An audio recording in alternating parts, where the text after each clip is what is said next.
सदर बेवारस वृद्धेची माहिती सहाय्यक पोलीस निरीक्षक श्री मोरे साहेब यांनी दिली असता आम्ही तात्काळ आळंद येथे जाऊन त्या वृद्धेची चौकशी केली असता ती वृद्धा खरंच खूप दैन्य अवस्थेमध्ये राहत आहे। गेल्या 15 ते 20 दिवसापासून बेवारस अवस्थेत आळंद गावामध्ये फिरत असल्याची माहिती स्थानिक नागरिकांनी दिली असता त्या महिलेला आम्ही आता प्रथम उपचार करून शासकीय रुग्णालय घाटी संभाजीनगर येथे प्रथम उपचार केले आहे। डॉक्टरांनी तिला थोडा मानसिक आजार असल्याचं देखील सांगितलं आहे। तिला आता पुनर्वसनासाठी आम्ही माणुसकी वृद्ध सेवालय जोगटेश्वर फाटा जटवाडा रोड येथे दाखल केलेला आहे। पुढे तिच्या नातेवाईकांचा शोध वडोद बाजार पोलीस घेत आहे। परंतु अशा दैन्य अवस्थेमध्ये म्हातारपणी आपल्या आईवडिलांना घराच्या बाहेर काढणे ही खूप निंदनीय बाब आहे।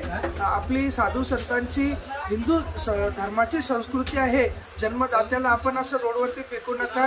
ती एक महिला आहे, तिच्यावर कुठलेही कृत्य होऊ शकतं, ते कुठेतरी थांबावं याकरिता माणुसकी समूहाची टीम या वृद्ध सेवालयामध्ये अशा बेवारस व्यक्तींसाठी मदत कार्य करीत आहे।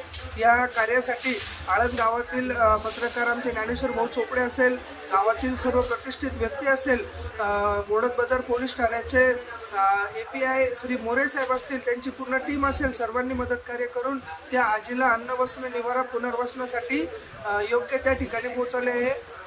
माणुसकी वृद्ध सेवालय समाजसेवक सुमित पंडित, छत्रपती संभाजीनगर।